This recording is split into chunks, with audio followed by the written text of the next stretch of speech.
Welcome to the My Horse University and Extension Horse Quest live webcast on winter care and feeding for your horse. Our presenter tonight is Dr. Carrie Williams, an associate professor and equine extension specialist at Rutgers University.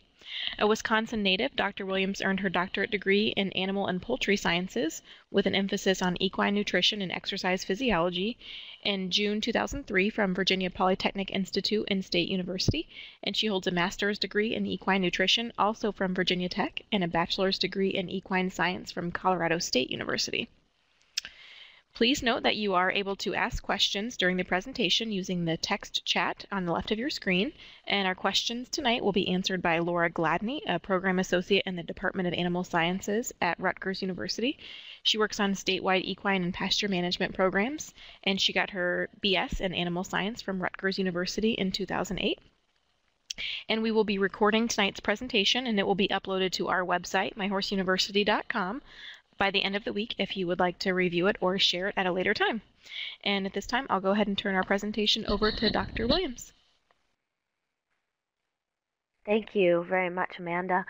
I'm going to start off by saying I'm going to apologize to everybody right now. Along with all the changing in the weather and the changing of the seasons, we also have some sickness. A lot of my students at the university and a lot of my friends have become ill, and therefore I have become ill as well. So a couple days after Thanksgiving. So I apologize if I go through any coughing fits or anything. I'll try to mute my microphone so you guys aren't all blasted. But you'll hear a little raspiness in my voice, and hopefully I'll make it through the hour. So as I've been sitting here waiting for the webinar to start, I'm watching everybody's posting about their weather woes as we're starting to, hit winter in the Midwest, and it sounds like a lot of rain in the north and lack of rain in the south. We've had our own share here. I know in New Jersey, we had our first snow over Halloween weekend. Parts of New Jersey actually got 19 inches of snow, and it completely shut down the state. We definitely were not ready for it. However, the last couple days, we've had 70 degrees. So I don't know what you can make of that, but I definitely know all of our animals are not coping really any better than the people are, because I've had several barns telling me how sick all their horses are getting as well with the fluctuations in the weather. So hopefully my webinar today is just going to give you some tidbits of information, little bits and pieces that we'll be able to take home to help your horse during the winter months. So, like I was saying, I'm going to cover bits on housing, some health maintenance, nutrition, exercise concerns, things like that. And then if I don't cover anything, hopefully I'll have time at the end of the webinar for some questions, or feel free to ask my program associate Laura as we go through, and she can help answer any questions as well. So let's start off with housing and shelter. Even in the worst winter months, horses typically don't need a stall or a barn.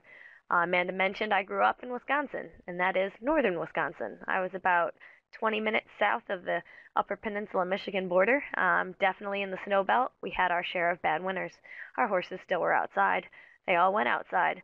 They all had trees or a shelter, something that it'll at least block the wind and get them out of some of the wet weather if necessary. Also, if your horse is housed inside, it's definitely a good idea to make sure that they have good air quality. Air quality is definitely a concern if the barn is closed up, locked up, all the windows are battened down, are shut because of bad weather outside. All the wet bedding, the manure, everything needs to be removed, and ventilation should be allowed and should be kept to a maximum. Horses, while they do get cold, typically, even if it's just a nice breeze through the aisle any time of the year, is good just to help keep the air flowing. This can be done by ceiling fans, any vents, keeping doors open or windows open, even just a crack. And that'll definitely help. And again, removing all the manure and the bedding will definitely also help. Now, if you're keeping them inside or even outside, sometimes a rule of thumb when dealing with blanketing or clipping is that if the horse is shivering, it might benefit to help keep this horse warm with a blanket. And you'll see a polling question come up here in a minute. Let me just get through this, and then Laura will move that question down, and we can go through and ask some of these. Now, it is necessary. It is not necessary, actually, if a horse has a thick hair coat. If it's adapted to the cold weather, it might not need a blanket. So I see many of you are answering or asking the questions as we go through here. And I was just curious to see what kind of my demographics are with the audience that I have, is how many of you actually blanket your horses. And I even have a answer in there for no, if you don't own a horse. You can go ahead and answer that as well. And you can see as we're going through that all of the questions are coming up there, or all of the responses. I'll give you a couple minutes as people are clicking on their answers. And we can see that most people do, yes, at some point in time during the winter, do blanket their horses. Again, this isn't knowing what part of the country you are in, or what scenarios your horse is in, whether it's in exercise, if it's clipped, et cetera, et cetera. And we will start doing that as we go through this talk, and we'll explain about some of these scenarios. So now we'll go ahead and get that polling question closed so we can see our slides. And you can see that there's definitely a wide variety of blankets that are on the market. If you look in any of these categories, in tack catalogs and tack shops, etc., there is a tremendous amount of blankets. How do you know which one's right for your horse? Well, a good rule of thumb is that lightweight sheets are definitely best for any short-term use, anything, after riding. This is looks like a sheet, a nice lightweight sheet here, this picture. Then we have some heavier weight sheets or thicker rugs, as well as even some of the full hooded outfits here. This horse, I'm assuming, has a full body clip under there. Otherwise, he might be a little bit warm. So also dealing with selecting a blanket, you have to think about your weather and your climate that you're in. If you're in a wet area, you want to make sure that your blanket is water resistant. It's lined with a material that'll wick away the moisture away from the skin. If you're in a stall situation, they're not going outside, you can have a blanket that might not necessarily be water resistant. However, you want to make sure that the horse's hair coat is not too heavy, so that it'll cause the horse to sweat. Because any sweat under the blanket can definitely contribute to skin irritations and various infections. And this is actually almost worse than if you were to just leave no blanket on at all. So now when fitting a blanket, it's extremely important that you have a blanket that fits the horse well. So there's a couple guidelines that you can follow when measuring your horse for a blanket. You definitely need 2 people here, unless you have a really tiny horse. You put the first point right at the central part of the shoulder, and then you follow the tape all the way around to the point of the butt at pretty much a parallel line to the ground, like is shown in this bottom picture. And that's usually measured in inches. Some blanket companies only do even inches, like 72, 74, 80, 82, etc. Other ones might have some half sizes. So it's definitely good. Is bigger necessarily better? Not necessarily. It depends on where the blanket is going to fall and where it's going to rub on the horse. One thing you could try is this picture down in the corner has these little shoulder slinkies, and that keeps the point of the shoulder right there and the shoulder blade from getting too many rubs and from losing a lot of hair. Granted, they're not great and they don't work in all instances, but that might also help you. Over the withers, too, is another place where they can get it, especially if the blanket is too tight, or anything that's just ill-fitting. I just got a new horse in, and his shoulders are gigantic. Even he may fit a size 78 blanket for the rest of his body, but in his shoulders are so broad, even an 80, 84 is even too small for him. So it's really important that you always remove the blanket, check for any rub marks, any infections, and especially weight gain and loss. It's really surprising that sometimes when you remove a blanket, even after a week of being it on a horse, and you look at him and say, oh my goodness, I can't believe how much weight he's lost. So it's good to check it periodically. So now here's another polling question. So let's find out how many of you clip your horse. We're moving on to the next part. If you do plan to ride regularly throughout the season, it's probably a good idea if they're going to be sweating a lot that you go ahead and clip the horse. So let's go ahead and see how many people of you actually clip your horse. And again, there's C is the question for those of you, not to leave you out if you don't own a horse. So you can go ahead and fill that out.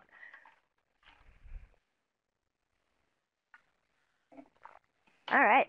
Most people don't clip their horse. Okay. That's probably what I thought. Because really, we can go ahead and close that polling question now. If your horses are clipped, it will have higher energy requirements, meaning that you're going to, they may be working harder, so you're going to need to feed them more, but they're also going to need to generate more heat to stay warm when they're not blanketed.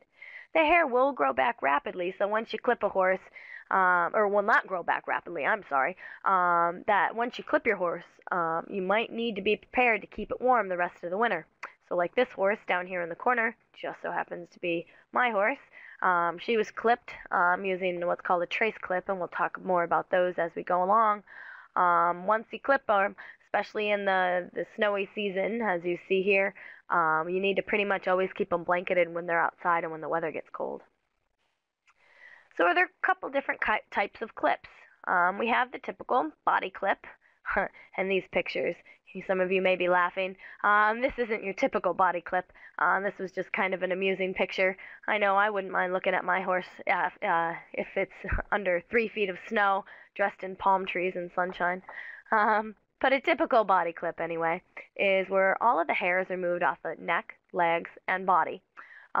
Sometimes you'll see some people, even with a body clip, leave the hair on the legs, but that really kind of depends.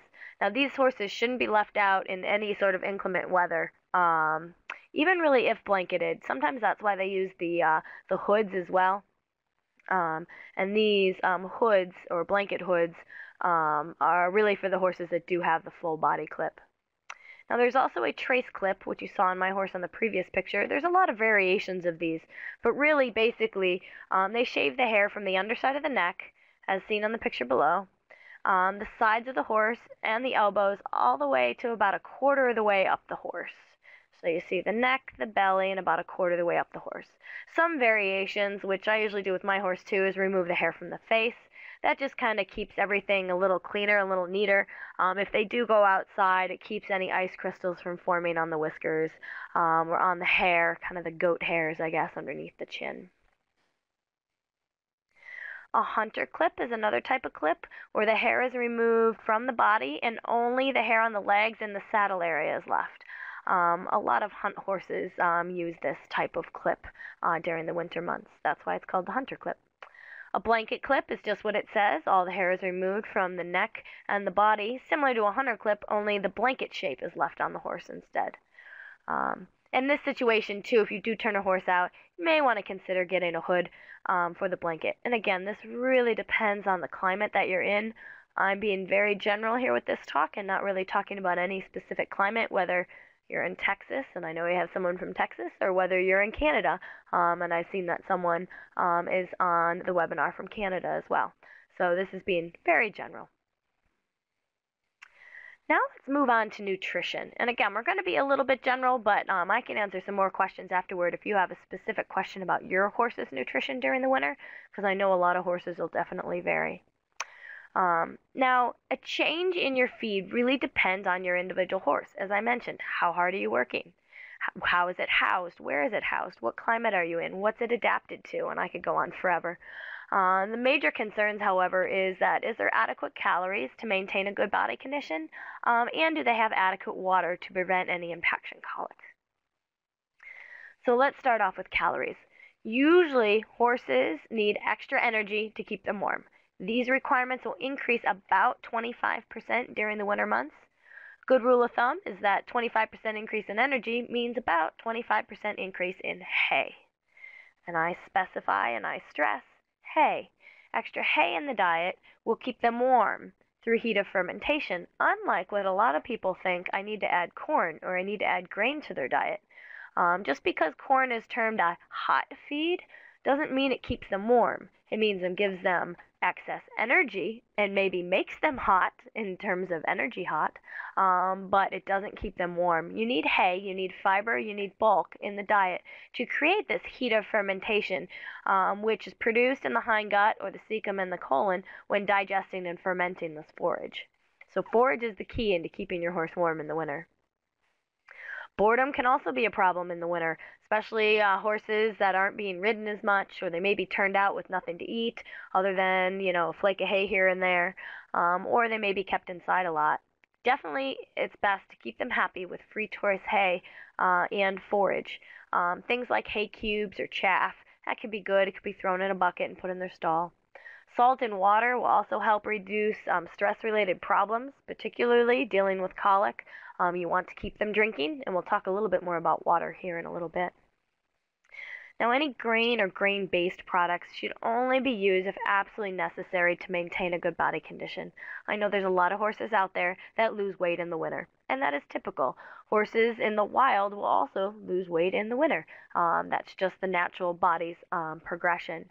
However, try adding in extra hay first, and if that doesn't work, then you might need to add the grain-based product. And we can talk a little bit more about that as well as we go through. Poor hay quality is also something to take into consideration. They may require some supplementation of some vitamins and minerals if you have a poor quality, very mature or stemmy hay that you might have bought at the end of a hay dealer's supply. However, when buying any of these special winter supplements, just be careful because they're basically just a regular multivitamin, multi-mineral type supplement that are special for feeding horses. Any of those sorts of products will do. They don't need to really be anything special for the winter. Now, in the winter, horses will usually limit their intake of ice cold water. Not many horses will really drink as much water when it's cold as they would as when it's tepid or warm even. So this may not allow them adequate hydration.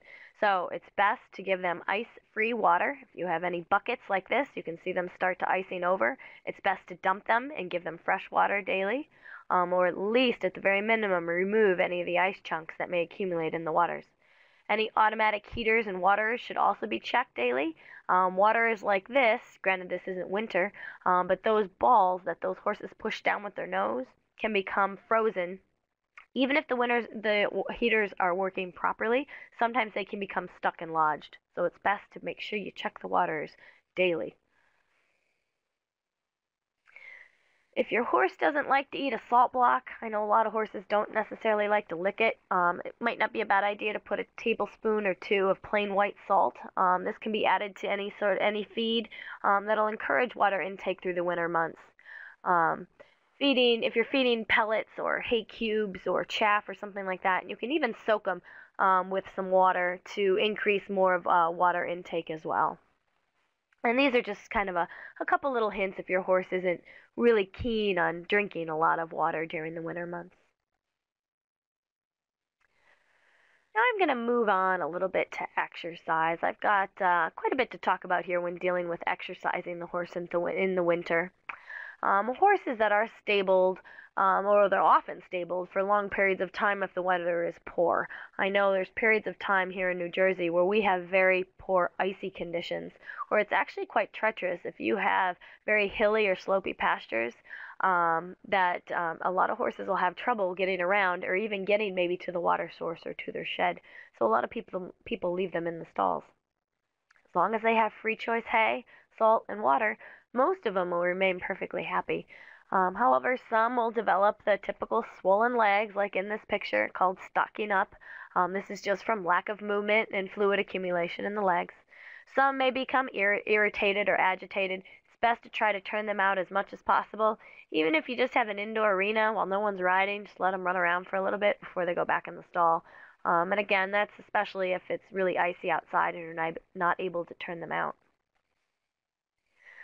Now, horses, when talking about their feet, typically they can go barefoot if they're not ridden very often or if they have really good feet. That would be probably your best option in the winter, is to not even have to worry about any of the snow build up or balling up in the shoes. And it actually provides them better traction than a slippery metal shoe would. However, if you are going to use shoes, it's recommended that you do a couple things. First, snow pads are a good idea. Here are a couple pictures. Here's a solid snow pad with a little bubble in the middle. This expands and contracts and it spits the snow out every time the horse steps. Same with this rim pad. It's a little balloon-like structure around the rim of the shoe. It expands and contracts to kick the snow out.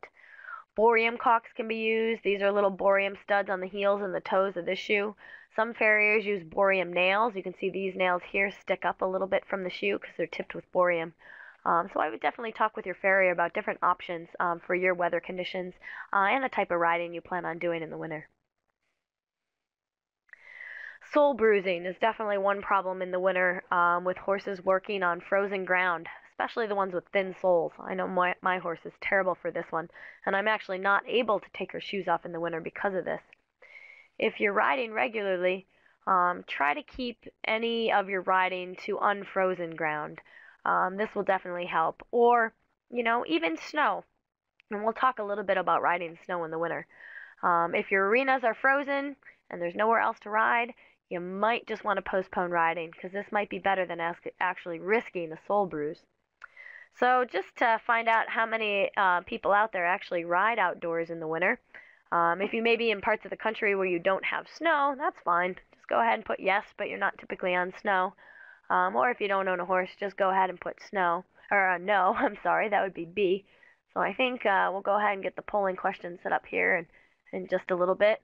I see there's an awful lot of questions that are being answered, so I know Laura is supposed to be doing my polling questions. I think she's getting a little bogged down with the questions here. So we might go ahead, just for the sake of time, and go ahead and skip this polling question. But just to keep in mind, oh, there we go. Here's the polling question. So let's go ahead and answer this one now. Like I mentioned, do you ride?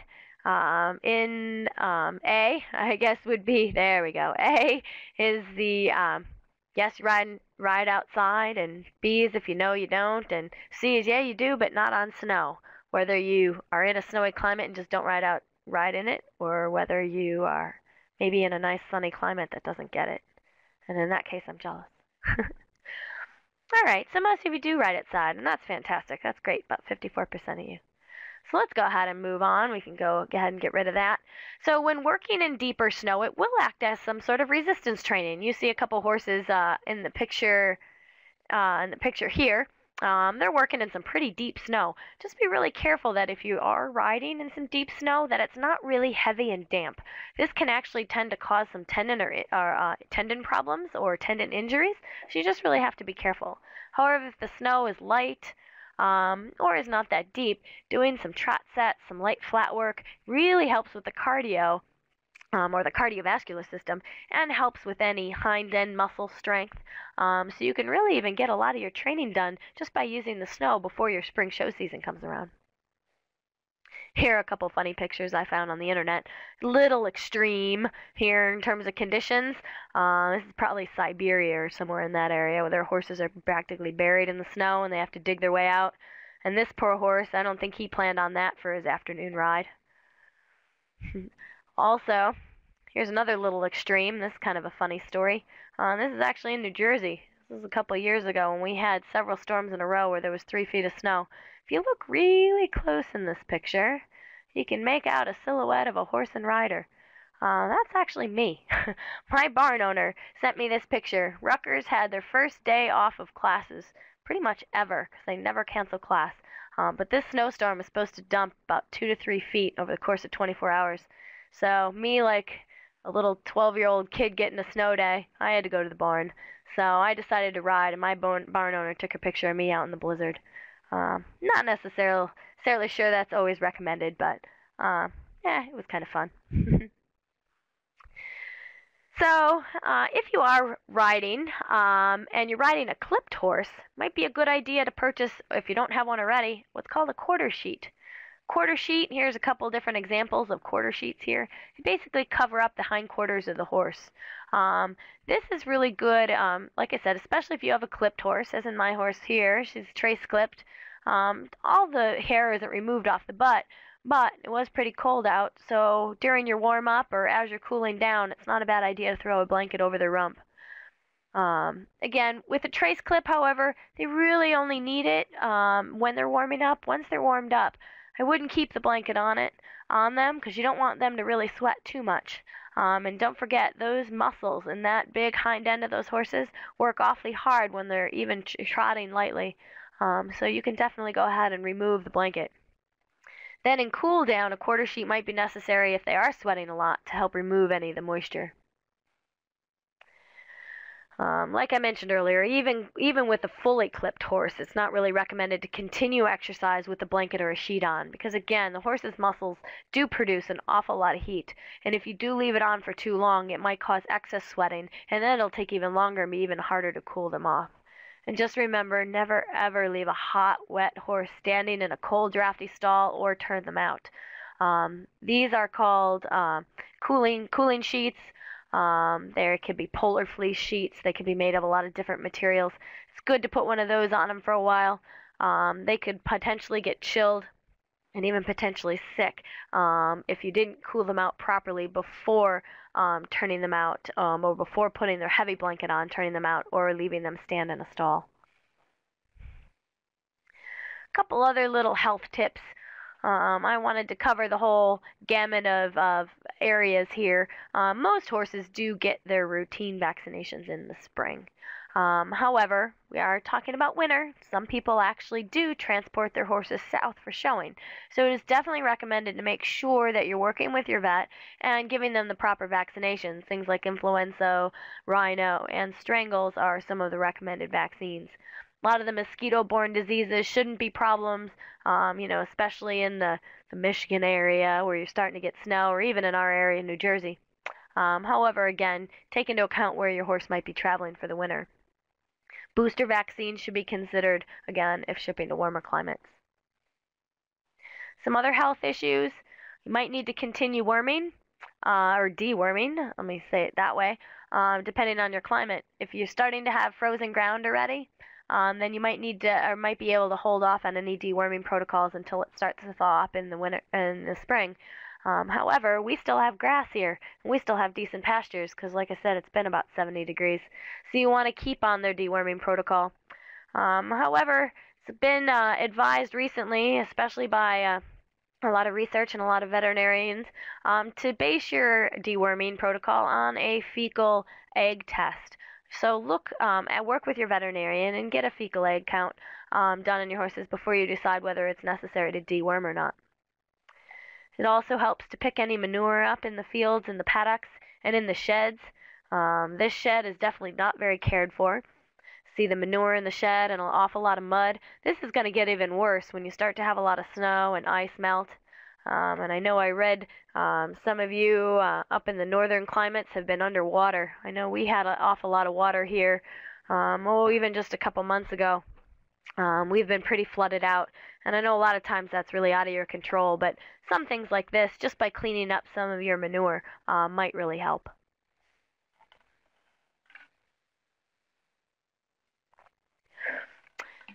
Some other things to take into consideration, and you might not always think of this, but I actually had a colleague just about a year ago mention that this happened to her.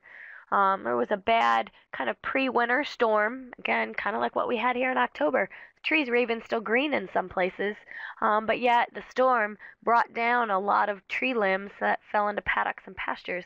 You really need to be careful here because things like black cherry and red maple, as those leaves are wilting, they become extremely toxic. Not only are they extremely toxic to horses, but they're also very full of sugar and very good to eat. And horses don't know they're toxic until it's too late. So be very careful about cleaning out any of your paddocks.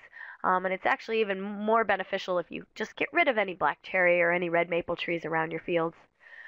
Another thing to think about is in the spring, the first few plants that start to appear and start to bud usually end up being the noxious weeds. And a lot of these end up being toxic as well. So make sure your horses have plenty of hay outside and try to keep the weed population down before you might have a decent amount of pasture for them. Now I'm going to end my talk with a few, and I'm actually not done yet, but there's a few facts and myths. And I have questions here for each of these facts and myths. So get ready with your polling hands. And I'll have Laura get ready with her polling finger. That I get asked in the winter. A lot of these are myths that I heard. Some of them might be facts, some of them are true. But they're just a lot of things that I've gathered over the years from people wondering what to do and what not to do in the winter. So let's look at this first one here. And I'm going to apologize right now. I wasn't able to change this typo before we started the talk. Bran mash. Bran mashes are good in the winter to keep my horse from colicking. What do you guys think? Oh, we need to clear those. There we go. What do you think? And this is good because no one knows who you are. So if you get it wrong, we don't know you got it wrong.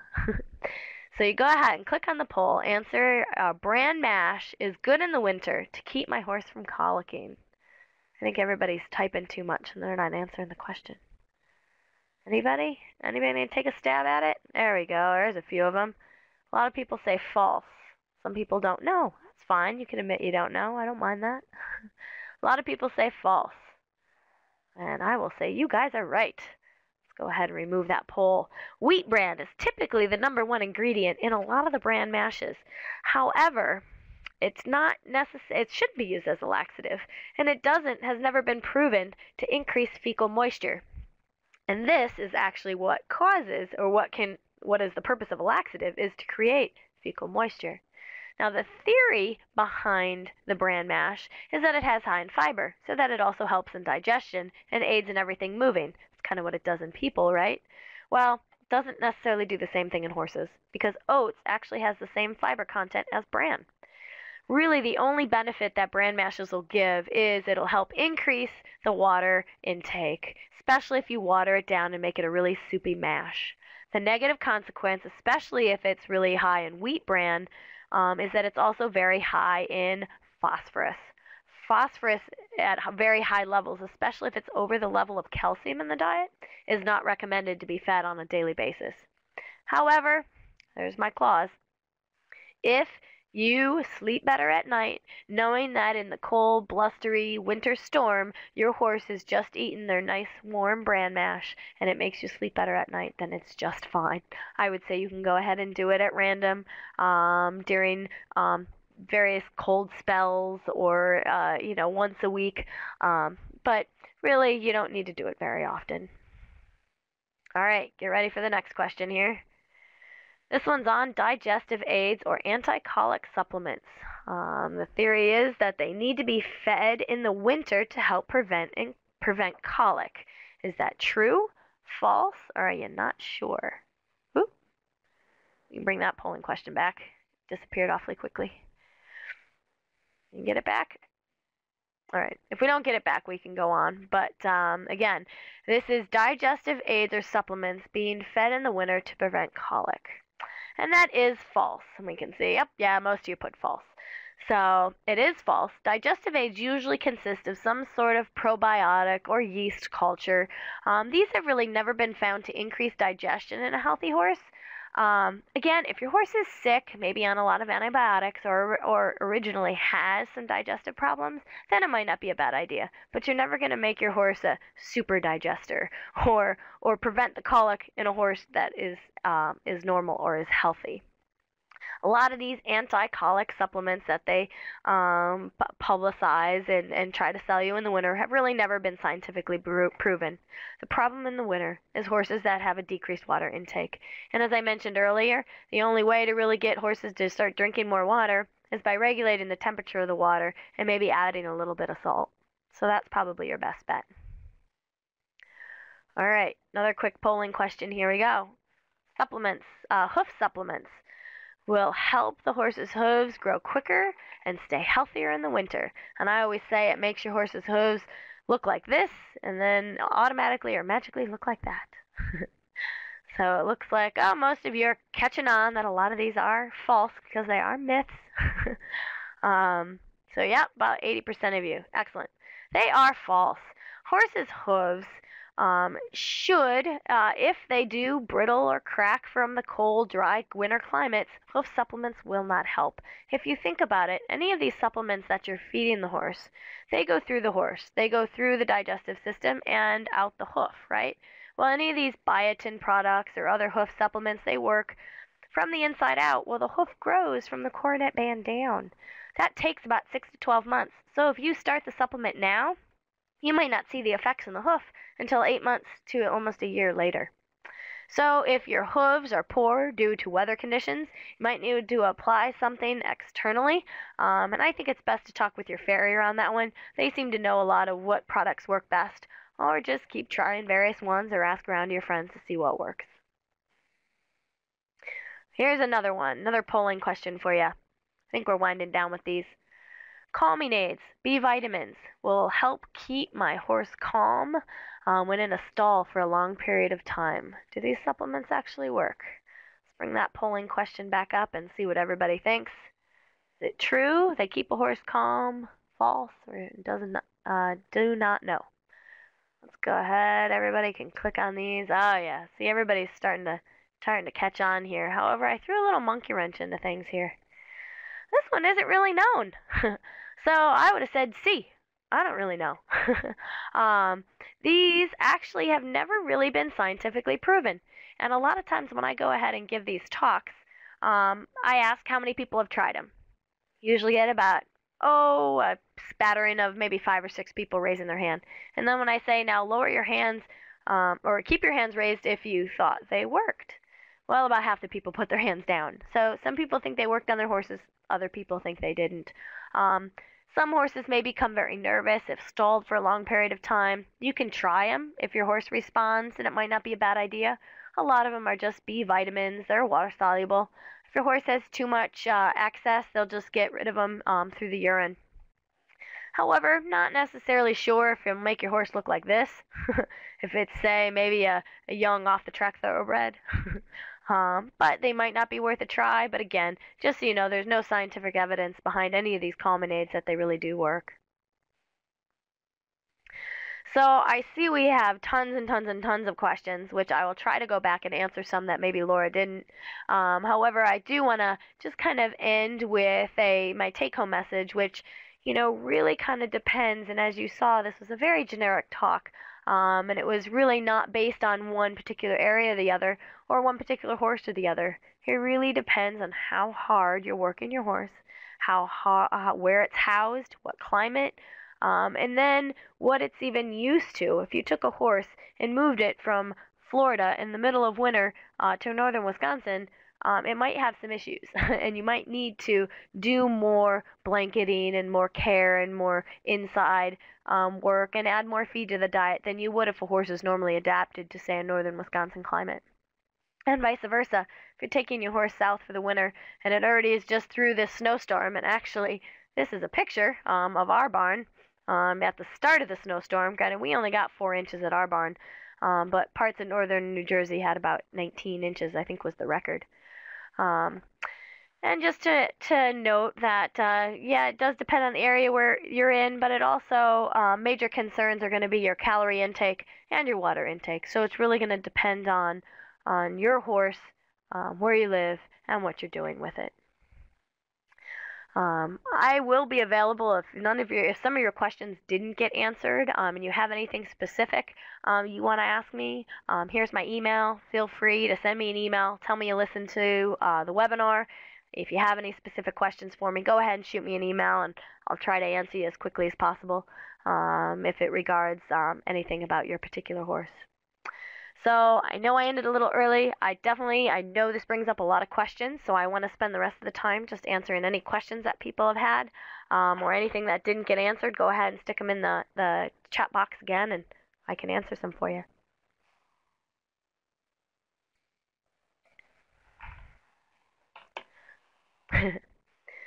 Laura looks like she's been busy asking a lot of questions, so let's see what we have here. I'm not going to be able to go back and find them, so you might have to go ahead and ask them again.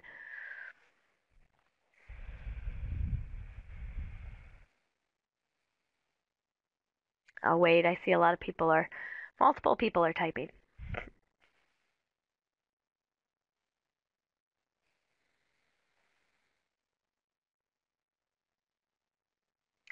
All right, here's the first one that I see come through. How come my horses stand out in the cold, wind, or rain when they have two perfectly nice lean-tos that they could go into? Now, this is the million-dollar question, isn't it? That's because horses don't necessarily think it's as bad outside as we do. I know my horse really didn't seem to mind riding in that blizzard. Granted, I said I'd probably never do it again, but she really didn't seem to care. They're perfectly adapted to being outside in the cold, the wind, the rain, and a lot of them would almost rather just be out where there's fresh air, and not necessarily in a whether they feel it's a claustrophobic stall or whether they just like the fresh air, is yet to be seen. But that's just a point to make that, even though the weather may be terrible to us, it might not necessarily be terrible to our horses. I know our horses are perfectly happy being outside in the snowstorm in the middle of October or the end of October. Let me see, what else? Would it be considered dangerous to have your horse walk in tall snow because you don't know what's under it? Very good point, Monica, and that is one that I didn't bring up.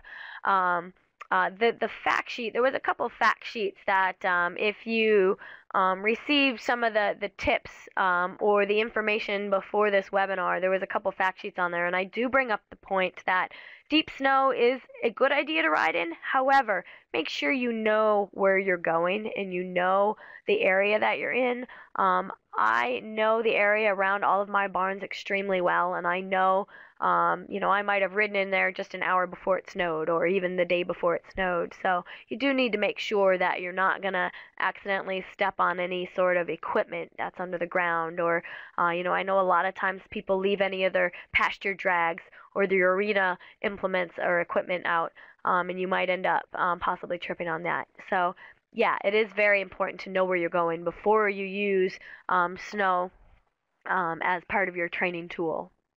Good point. Thank you for that question. I have heard that beet pulp may contain toxins that are used to kill the greens before harvesting the sugar beets. So now the beet pulp pellets are safe. And actually, the only reason why I laugh is because, to tell you the truth, I've only ever heard this once. And it was someone asking the same question that they've heard that there's toxins in beet pulp. And to tell you the truth, I have never heard that. Beet pulp is completely and totally safe. I didn't talk about it in here because I'm kind of indifferent whether you use it or you don't. I came from one barn. They insisted on using beet pulp. They soaked it every day. They fed it every day, all year long. That's fine. However, it's just another fiber source. If your horse has a lot of free choice, good quality hay, it's probably not necessary. I do think it has a place if you have horses that might not need any grain or need to have a meal. However, you have other horses that need their meal. You can give them a little bit of beet pulp, and they think they're actually eating something. They're eating a meal. So, you can give it to them without having the risk of a lot of extra calories. I say the fat little pony that might need a joint supplement. You can usually put the joint supplement in a little bit of moistened beet pulp, and he would be fine. One of the other myths, which I didn't talk about because it's not necessarily a winter myth, is you don't necessarily need to soak beet pulp. If you want to add beet pulp to the diet, it's perfectly fine to give dry. You don't have to wet it down. A lot of people wet it down because their horses like it better or the supplements stick better or something like that. But, even so, you don't even have to do it more than 30 minutes before you feed. It doesn't need to be, sit out in the barn for half a day or whatever that a lot of people do. So there's just my bit on beet pulp. But no, I think it's perfectly safe. All right, here's another one. I'm giving my horse free choice hay as well as horse crunch 2 times a day. They'll also have pasture as well. Is the crunch necessary to help with the weight? I will say I'm not exactly sure what you mean by horse crunch. I'm not sure if you mean just a grain or a sweet feed or a pellet or if it's a particular type of product. So if you can give me a little more information, I'll try to answer it. But let me start to answer the question before I know exactly what I'm talking about. If you mean a grain, they definitely don't necessarily need a grain, depending on what your horse is doing. If they're outside, if they have pasture and they have hay and they're maintaining their weight okay on that, then they shouldn't need anything additional. However, some horses, I will say, depending on the breed, most stock types, most quarter horses, etc., might be able to be fine on that. The hay diet. However, some of the lighter horses, some of the standardbreds, thoroughbreds, some of those types of horses might actually need a little bit of grain added to the diet as well. So if that's what you mean by crunch, it really depends on the type of horse you have and the your climate and how your horse actually reacts to winter.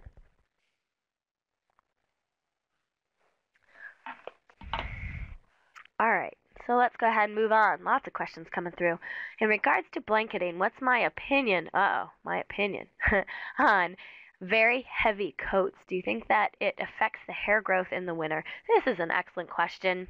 And actually, I have another fact sheet out that wasn't used in here, but it's covered a little bit in some of my fact sheets called To Blanket or Not to Blanket. And that is definitely the question. A lot of people do think it affects the hair coat, which it does. If you start to blanket a horse in the winter that has a heavy hair coat and it's not clipped, what it's going to do is it's going to mat the hair down. It's going to lay the hair flat, which all the puffiness of the winter hair coat, all the fuzziness, like we say, it looks like a fuzzy little pony. Well, even bigger horses, mature horses will get that fluffy, fuzzy hair coat. That is actually trapping some of the air, which is warmed by the body, and actually helping insulate them. So if you go ahead and put a blanket on them, which is going to dampen or pat down the hair coat, you are impacting their ability to stay warm. And you're actually impacting the fact that they might not be growing as much hair because they're staying warm. So they figure, well, why do I need to grow more hair if I'm warm with this blanket on? Problem is, when you go and remove the blanket, or you want to remove the blanket, then they might get chilled. So it's just going to take a little bit more time and effort, I guess, on your part dealing with removing and putting on the blanket. I used to do this. I used to blanket my horse and not clip her. Then I would just need to keep her blanketed all winter long. And I actually didn't mind that she didn't have as much of a hair coat because we did exercise all winter long, and it actually helped with the cooling out process.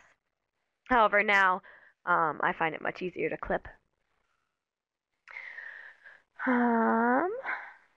So here's I'm missing some of the questions. So if I'm skipping yours because you're not in the window, go ahead and keep asking. How large of a run-in shed do 4 ponies / horses need? Good rule of thumb, Janine, is 400 square feet per horse under the shed. That's kind of in our best management practices guidelines here in New Jersey, and that's kind of the rules we use. So about 400 square feet per horse, which isn't that big. And again, you have to take into account whether your horses all get along. Will they share a feeder? Will they share, personal space, etc. So if they all get along pretty well, I would stick with the 400 square feet rule.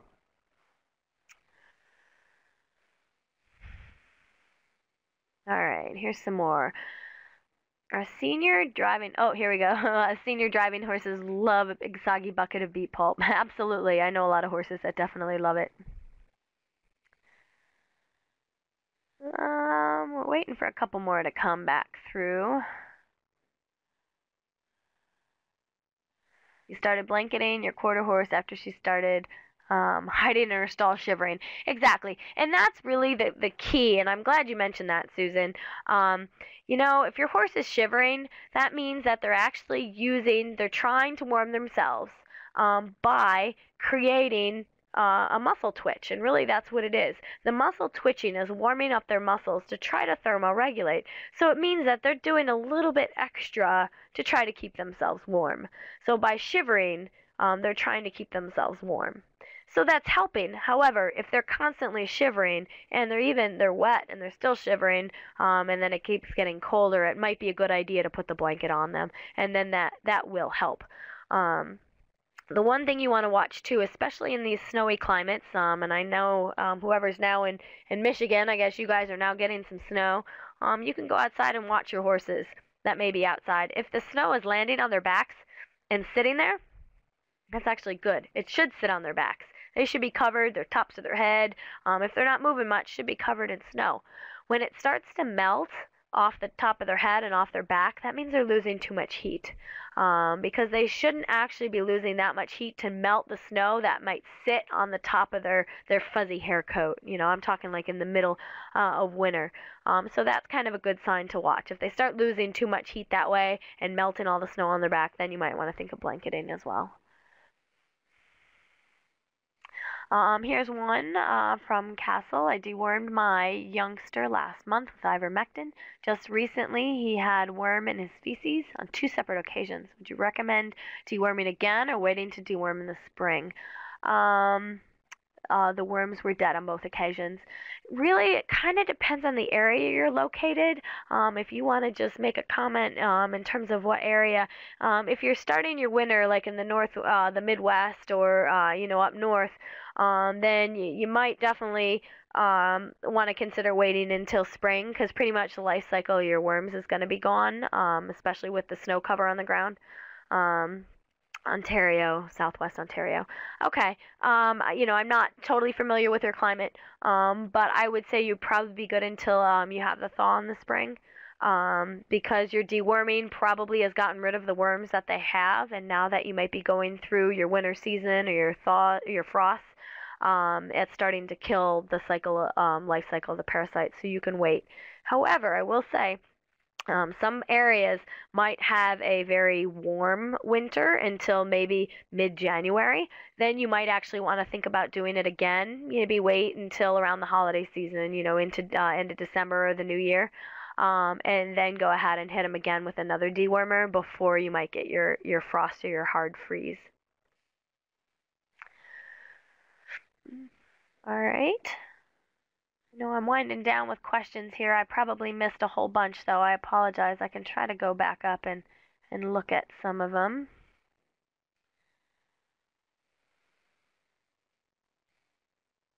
My horses don't have this is from Laura. My horses don't have a heavy coat. One of them is a pony who usually grows a shaggy coat, but this fall not so much. Will the winter be milder? That's another $1 million question. A lot of people say if the horses don't grow as much hair, that means the winter is going to be mild. I don't necessarily know if that's the case. I know, the Farmer's Almanac, if you look in that, might say one thing or the other, but I always just say prepare for the worst, hope for the best, and see what happens.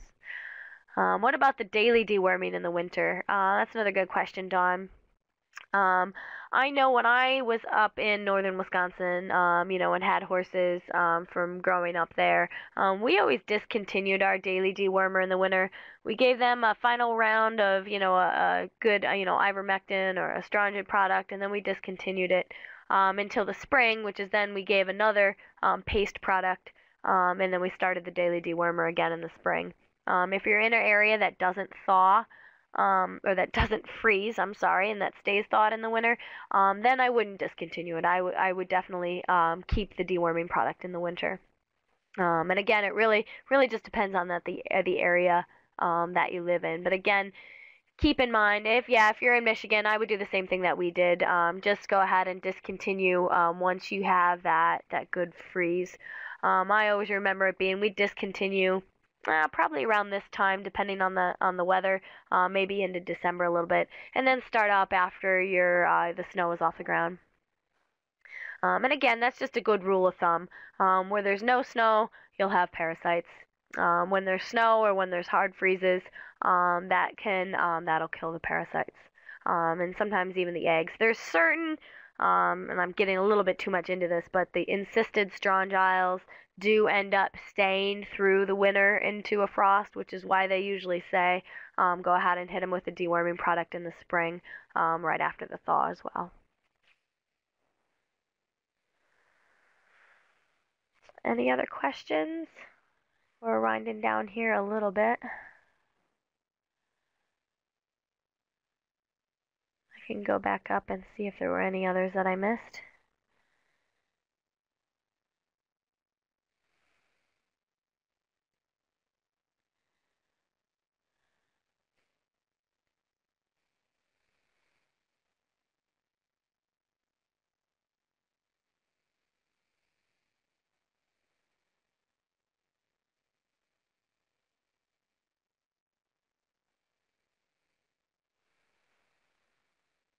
Sorry, guys. I'm just trying to go back through some of the questions and see if I missed any. Man, there was an awful lot of them. Laura was definitely busy.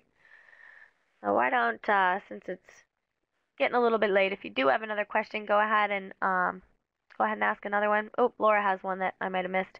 If I heard anything about feeding raspberry leaves as calming supplements, that's a good one. I have not. That is one thing I have not heard. Usually, the things that work most in the calming supplements, obviously tryptophan, coming off of our, U.S. Thanksgiving Day. We all know what tryptophan can do. That's been used in a lot of calming aids. Magnesium has been another one. Kind of slows the metabolic process and slows things down. A really potent one is valerian root or valerian. That one is actually so potent that a lot of show circuits organizations have banned it from competition. So if you're still competing your horse, you might want to be careful about giving any valerian root because it is a banned substance. However, if you really want something that works and you aren't competing, you might want to try it. That might work really well. But yeah, no, raspberry leaves I haven't. Sorry. Some of you look like you're logging off because you got to go. I just want to thank you very much. I had a blast, and I'm glad I didn't have any coughing fits. I'm kind of surprised by that. I hope everybody stays happy and healthy. Thank you so much, Dr. Williams, for your presentation, and thanks to all of you for attending tonight. And just remember that this was recorded, and we will have it uploaded to our website by the end of the week. And I also want to let you know that you'll soon be receiving a survey by email that gives you an opportunity to give us your feedback on tonight's presentation so that we can plan for topics in the future that might interest you. And I want to let you know about a few upcoming webcasts. Next Tuesday on December the 6th, we have a webcast on feeding and care of donkeys and mules. And in January, we have Find Your Dream Job in the Horse Industry. We'll have several presenters from universities across the country helping with that one. And then in February, our webcast is on horse boarding operations, what is involved. And I also want to let you know that you can become our fan on Facebook or follow us on Twitter so you can get more information about upcoming events. And if you have any questions or comments, you can email us at info@myhorseuniversity.com. So thanks again and have a good evening. Thank you, everybody.